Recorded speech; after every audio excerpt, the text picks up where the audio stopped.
Hello everyone, good morning to all of you. Welcome to current affairs logics. Friends, morning हो गई है। मैं आप सभी के लिए लेके आ गई हूँ आज का डेली करंट अफेयर का सेशन। और आज हम करने वाले हैं इस वीडियो में 2 अप्रैल के सभी इंपॉर्टेंट क्वेश्चंस। सो फ्रेंड्स, पहले हम देखेंगे करंट अफेयर्स के क्वेश्चंस अच्छे से सारे इंपॉर्टेंट पॉइंट्स के साथ में।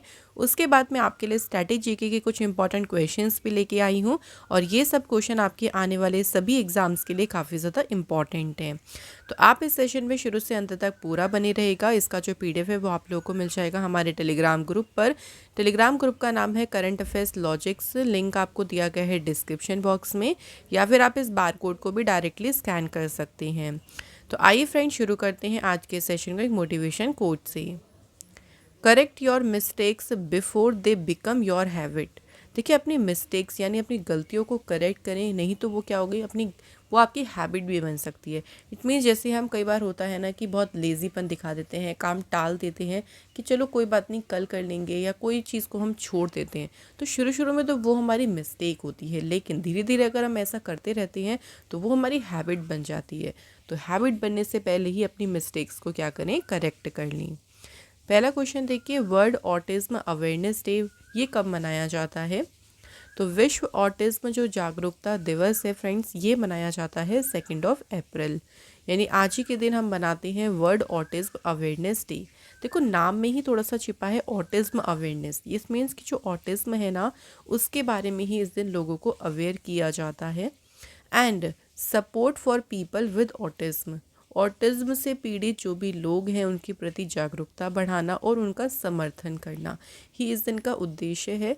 यूनाइटेड नेशंस ने वर्ल्ड ऑटिज्म अवेयरनेस डे की स्थापना की थी 2007 में। ओके, एंड इसकी देखिए अगर हम थीम देखें 2025 की, तो थीम है advancing neurodiversity and the UN sustainable development goals. Next है exercise tiger triumph 2025 has begun between India and which country. So अभी हाल ही में देखो, अभ्यास का नाम है टाइगर ट्रियम्फ, और ये अभी भारत और किस देश के बीच शुरू हुआ है? तो ये एक्सरसाइज शुरू हुई है इंडिया और अमेरिका कंट्री के बीच। अब टाइगर ट्रम्प एक्सरसाइज का देखो एडिशन कौन सा शुरू हुआ है, 4th एडिशन। कहाँ शुरू हुआ? विशाखापट्टनम में, ईस्टर्न सी बोर्ड। तो ये जो संस्करण है ये विशाखापट्टनम में पूर्वी समुद्र तट पर शुरू हुआ है और ये 13 अप्रैल तक जारी रहेगा। इंडियन साइड अगर बात करें, भारतीय पक्ष का प्रतिनिधित्व किसके द्वारा किया जाएगा? इंडियन नेवल शिप जलाश्व, घड़ियाल, मुंबई, शक्ति। तो ये सारे शिप्स के नाम हैं जो रिप्रेजेंट करेंगे इस अभ्यास में भारत को। टाइगर ट्रियम्फ जो अभ्यास है ये इंडिया और अमेरिका के बीच पहली बार 2019 में देखिए कंडक्ट हुआ था। इसके अलावा इंडिया और यूएस के बीच में जो वॉर एक्सरसाइजेज होती हैं, एक होती है कोप इंडिया जो एयरफोर्स एक्सरसाइज है। दोनों कंट्री की स्पेशल फोर्सेस के बीच एक्सरसाइज होती है वज्र प्रहार। नेक्स्ट क्वेश्चन की बात करती हैं फ्रेंड्स। अगला क्वेश्चन है, Shirley Botchwey belongs to which country who has assumed office as the 7th secretary general of the Commonwealth of Nations. तो शर्ले बोशवे किस देश से हैं जिन्होंने राष्ट्रमंडल के 7वें महासचिव के रूप में पदभार ग्रहण किया है? तो ये बिलोंग करती हैं कहाँ से? घाना कंट्री से। तो ये देखिए, जो कॉमनवेल्थ नेशंस है ना, उसकी 7th बनी है सेक्रेटरी जनरल। इनका नाम भी आप लोगों से डायरेक्टली एग्जाम में पूछ सकते हैं। एंड इस पोजीशन को होल्ड करने वाली अफ्रीका से ये फर्स्ट वुमेन है। तो पहली अफ्रीकन वुमेन बनी है शिरले बोशवे। 4 साल के लिए जो है इनको इलेक्ट किया गया है और इन्होंने रिप्लेस किया है डोमिनिका की पैट्रिसिया स्कॉटलैंड। पैट्रिसिया स्कॉटलैंड के बारे में भी एक पॉइंट बता देती हूँ कि इस पोजीशन को होल्ड करने वाली पहली वुमेन कौन थी? Patricia Scotland. लेकिन पहली अफ्रीकन वुमेन कौन है? शिरले बोशवे। नेक्स्ट क्वेश्चन है, what is the name of the space x mission that launched the first human space flight directly over earth polar region. Space x mission का नाम क्या है जिसने पृथ्वी के ध्रुवीय क्षेत्रों के ऊपर से सीधे पहला मानव अंतरिक्ष यान लॉन्च किया? तो जो अर्थ का पोलर रीजन से ना डायरेक्टली वहाँ से पहली ह्यूमन स्पेस फ्लाइट को लॉन्च किया है। एंड इस मिशन का नाम क्या है? फ्राम 2 जो है इस मिशन का नाम है। ये जो मिशन है इसमें इंक्लूड है ground breaking experiments such as taking the first x-ray in space, studying mushroom growth in microgravity. तो काफ़ी सारे कुछ एक्सपेरिमेंट इस मिशन में शामिल हैं, जैसे अंतरिक्ष में पहली बार एक्सरे को लेना और जो मशरूम ग्रोथ है कि जो माइक्रोग्रेविटी है, सूक्ष्म गुरुत्व है, उसमें मशरूम की वृद्धि का अध्ययन करना। तो ये सभी एक्सपेरिमेंट जो है इस मिशन में शामिल हैं। इस मिशन में जो क्रू गए हैं देखिए उनका नाम कौन कौन है देखिए। तो 4 क्रू इस मिशन में गए हैं। चाइना से हैं कमांडर चुंग वांग, नॉर्वे के हैं vehicle commander Jannicke Mikkelsen, Germany से हैं mission pilot Rabea Rogge and Australia से हैं मिशन स्पेशलिस्ट एरिक फिलिप्स। तो ये 4 क्रू जो है इस मिशन में कंसिस्ट है। मिशन का नाम है फ्राम 2। अगला क्वेश्चन है, recently the union government has announced the setting up of national gene bank. Which national gene bank of India will it be? अभी देखो केंद्र सरकार ने ना राष्ट्रीय जीन बैंक की स्थापना की घोषणा की है। ये भारत का कौन सा राष्ट्रीय जीन बैंक होगा? तो ये होगा दूसरा जीन बैंक। इससे पहले एक और है, लेकिन ये जो है सेकंड नेशनल जीन बैंक होगा जिसकी अनाउंसमेंट कर दी गई है। और इसकी अगर हम बात करें कि क्यों इसके इस्टेब्लिशमेंट की अनाउंसमेंट हुई है, इससे फ़ायदा क्या होगा देखो।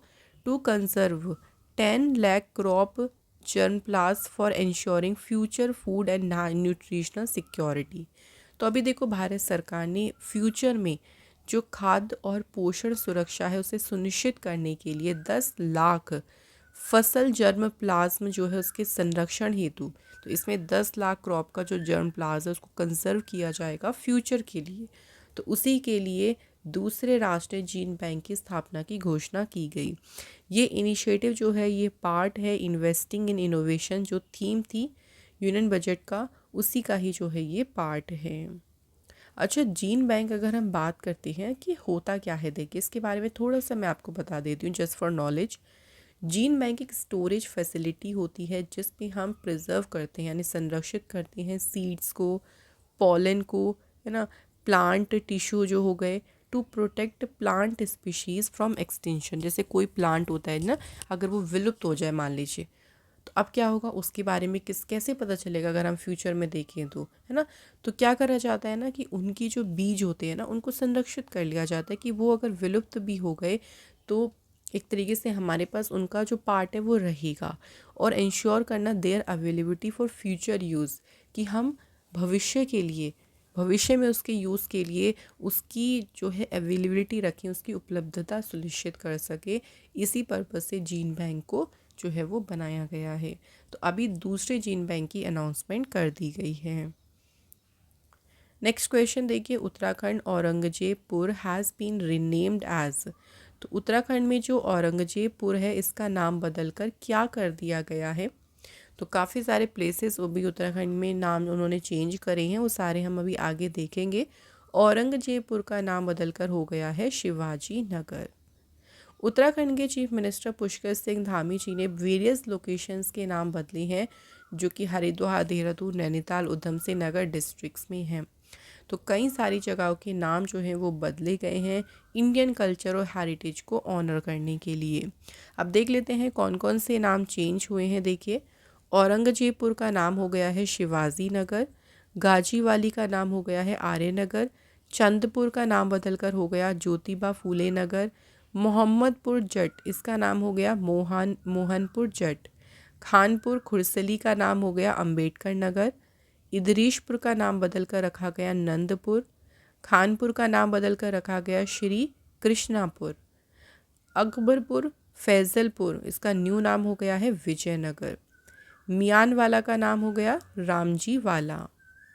इसके बाद देखिए, पीरवाला इसका नाम हो गया केसरी नगर, चंदपुर खुर्द नया नाम पृथ्वीराज नगर, अब्दुल्लापुर का नया नाम दक्ष नगर, नवावी रोड इसका नाम हो गया अटल मार्ग, पंचक्की टू ITI मार्ग, और ये जो मार्ग है इसका नाम अब हो गया है गुरु गोलवालकर मार्ग। तो ये काफ़ी सारे प्लेसेस हैं देखिए जिनका अभी उत्तराखंड में जो है नाम उत्तराखंड गवर्नमेंट ने नाम चेंज किया है। उत्तराखंड की बात अगर हम करते हैं तो उत्तराखंड की जो कैपिटल है देखिए फ्रेंड्स, एक तो यहाँ पे देहरादून है कैपिटल, दूसरी कैपिटल यहाँ की है गैरसैंण। करंट में सीएम पुष्कर सिंह धामी हो गए हैं और गुरमीत सिंह जो है करंट में यहाँ के गवर्नर हैं। नेक्स्ट क्वेश्चन की बात करते हैं। Saudagari block print belongs to which state which has been recently given the GI tag. तो सौदागिरी ब्लॉक प्रिंट ये किस राज्य से संबंधित है? अभी हाल ही में इसे जीआई टैग दिया गया है। तो ये संबंधित है कहाँ से? गुजरात स्टेट से। सौदागिरी ब्लॉक प्रिंट ये गुजरात के जमलपुर अहमदाबाद से है जिसे जीआई टैग रिसीव हुआ है। अगर हम इसके महत्व की बात करें, recognise the artistic and cultural value of the craft and provides economic benefit to artisans. तो ये जो ब्लॉक प्रिंट है देखिए काफ़ी फेमस है वहाँ पे, और ये जो वहाँ के आर्टिशंस है जो ये काम करते हैं देखिए उनको इकोनॉमिक बेनिफिट भी इससे प्रोवाइड किया जाता है। जीआई टैग को देखिए इंडिया में पहली बार इंट्रोड्यूस किया गया था 15 सितंबर 2003 को। ठीक है, याद रखिएगा पहला जो प्रोडक्ट जिसे जीआई टैग मिला तो दार्जिलिंग टी सबसे पहला प्रोडक्ट था जिसे जीआई टैग मिला, इसे 2004 में मिला था। अच्छा, हाईएस्ट नंबर जो GI tag product highest number जो है वो कौन से स्टेट में है? उत्तर प्रदेश में। एंड कौन सी सिटी है जो उसमें हाईएस्ट जीआई टैग प्रोडक्ट है? तो सिटी अगर पूछें तो आंसर होगा वाराणसी। अच्छा, अभी रिसेंटली अगर हम बात करें और भी देखिए जीआई टैग्स दिए गए थे, थोड़ा सा मैं आपको बस यहाँ पर रिवाइज करा देती हूँ। घरचोला जो हैंडीक्राफ्ट है इसे भी जीआई टैग मिला था और ये है गुजरात स्टेट से। ठीक है, याद रखिएगा। इसके अलावा अगर बात करें पश्मीना वुल, जो पश्मीना ऊन है इसे जीआई टैग मिला था और ये कहाँ से है? तो ये प्रोडक्ट है लद्दाख से। नेक्स्ट प्रोडक्ट है अजरक प्रिंट और ये कहाँ से है? तो ये गुजरात से है, इसे जीआई टैग मिला। इसके अलावा अगर बात करें सांची क्राफ्ट ये कहाँ से है? तो यूपी के मथुरा से है और इसे मिला था देखिए फ्रेंड जीआई टैग। ठीक है, तो कुछ प्रोडक्ट भी और भी याद रखिएगा, यहाँ से भी अगर आप लोगों के क्वेश्चन आ जाए तो आप इजीली इनके आंसर कर सकती हैं। आइए फ्रेंड्स आते हैं नेक्स्ट क्वेश्चन के ऊपर। क्वेश्चन है Olympian Deepak Punia has won a silver medal at the Asian wrestling championship जो कि अम्मान जॉर्डन में हुई थी। तो ये डायरेक्टली याद रखिएगा कि दीपक पूनिया ने इसमें जीता है सिल्वर मेडल। ठीक है, in which weight category did Deepak Punia win a silver medal. तो यहाँ पूछा है कि किस भार वर्ग में इन्होंने रजत पदक जीता। तो यहाँ पे राइट आंसर होगा 92 kg वेट कैटेगरी में इन्होंने कौन सा मेडल जीता फ्रेंड्स? तो मेडल ज़रूर याद रखेंगे, सिल्वर मेडल। जो एशियन रेसलिंग चैम्पियनशिप हुई थी देखिए इसमें भारत ने 10 मेडल जीते, 1 गोल्ड 3 सिल्वर 6 ब्रॉन्ज। ठीक है, ये सीनियर वाली थी और इसका एडिशन था 21। जो 1 गोल्ड मेडल जीता वो किसने जीता? मनीषा भानवाला ने वुमेंस में 62 kg कैटेगरी। ओके फ्रेंड्स, चलिए नेक्स्ट क्वेश्चन की बात कर लेते हैं। Where will the Hero Asia Cup 2025 be hosted. Hero Asia Cup hockey 2025 का जो आयोजन है कहाँ किया जाएगा? तो इसका आयोजन किया जाएगा बिहार के राजगीर में। ठीक है, तो राजगीर कहाँ पड़ता है? बिहार स्टेट में, जहाँ हीरो एशिया कप हॉकी का आयोजन किया जाएगा 29 अगस्त से लेके 7 सितंबर तक। ये टूर्नामेंट होंगे राजगीर हॉकी स्टेडियम में।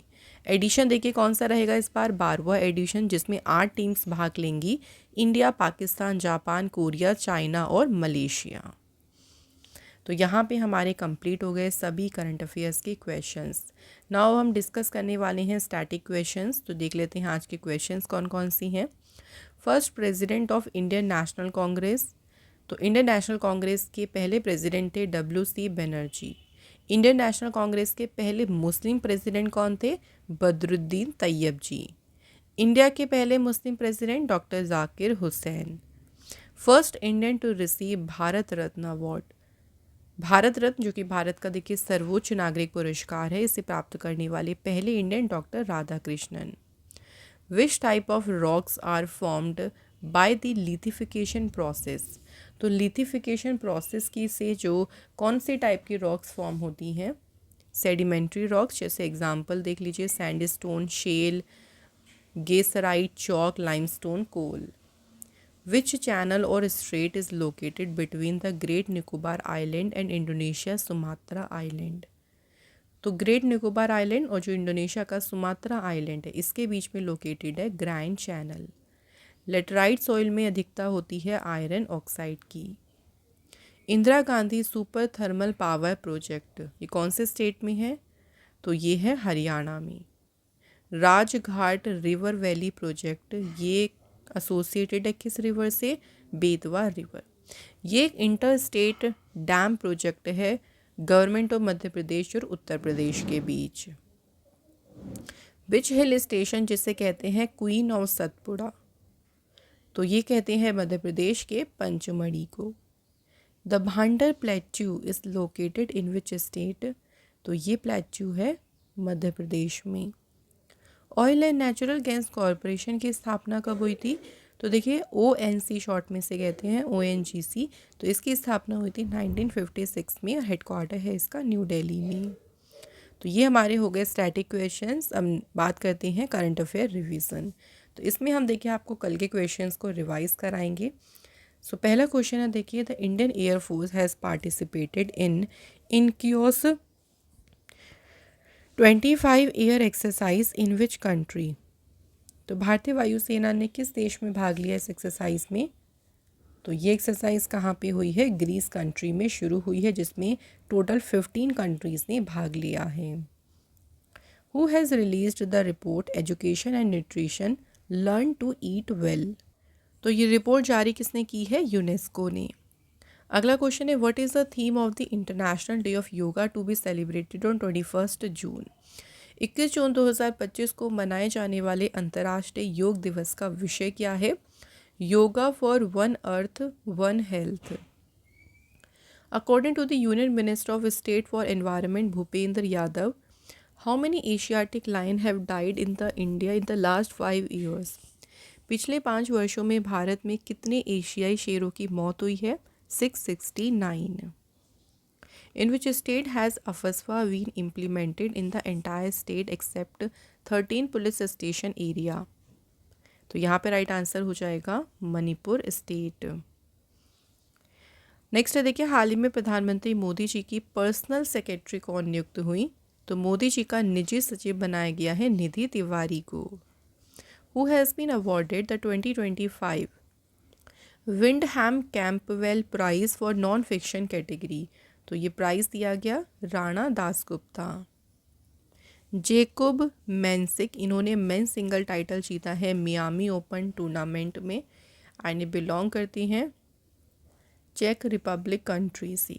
और अगर वुमेन सिंगल टाइटल पूछती है तो वुमेन सिंगल में विनर है बेलारूस की आयरना सबालेंका। इस बार ये एडिशन था मियामी ओपन का 40th एडिशन। सो यहाँ पे हमारे क्वेश्चंस कंप्लीट हो गए हैं। नाउ फ्रेंड डिस्कस कर लेते हैं या टेस्ट क्वेश्चन की बात करें तो कल हमने जो 2 क्वेश्चन पूछे थे उसमें पहला था स्टुअर्ट यंग किस कंट्री के नए प्राइम मिनिस्टर बने? तो कंट्री है त्रिनिडेड एंड टोबैगो कंट्री। उसके बाद अगला क्वेश्चन था एबल प्राइज़ 2025 किसने जीता? तो ये जीता है मसाकी काशीवारा। Thank you very very much आप सभी ने जो हमें आंसर्स करी है, हमें बहुत अच्छा लगता है देखिए आप सभी के कमेंट्स को पढ़कर। एंड इसी तरह से चलिए आज के क्वेश्चंस की बात करें तो पहला क्वेश्चन देखिए इनमें से कौन से फ्रीडम फाइटर हैं जिन्होंने पोयम लिखी वंदे मातरम इन 1875? 1875 में वंदे मातरम कविता किसने लिखी थी? अगला क्वेश्चन है भारत में जो सिपोई म्यूटिनी यानी जो सिपाही विद्रोह हुआ था ये कहाँ से शुरू हुआ था? तो जगह का नाम बताना। सो फ्रेंड्स आप सभी जो हैं हमें इन दोनों क्वेश्चन के आंसर फटाफट से अब कमेंट बॉक्स में लिख दीजिए। एंड मैं आशा करती हूँ कि आज के हमने जो क्वेश्चन आपको एक्सप्लेन किया आपको अच्छे से समझ आए होंगे। हम कोशिश करते हैं आपको एक्स्ट्रा जानकारी भी देने की। तो अगर आपको हमारा आज का सेशन अच्छा लगा हो तो प्लीज़ इस वीडियो को लाइक ज़रूर करना, शेयर करना ज़्यादा से ज़्यादा एंड प्लीज़ चैनल को भी सब्सक्राइब ज़रूर करना। हम आपको मिलेंगे नेक्स्ट इंपॉर्टेंट क्लास में। Thank you so much for watching this video.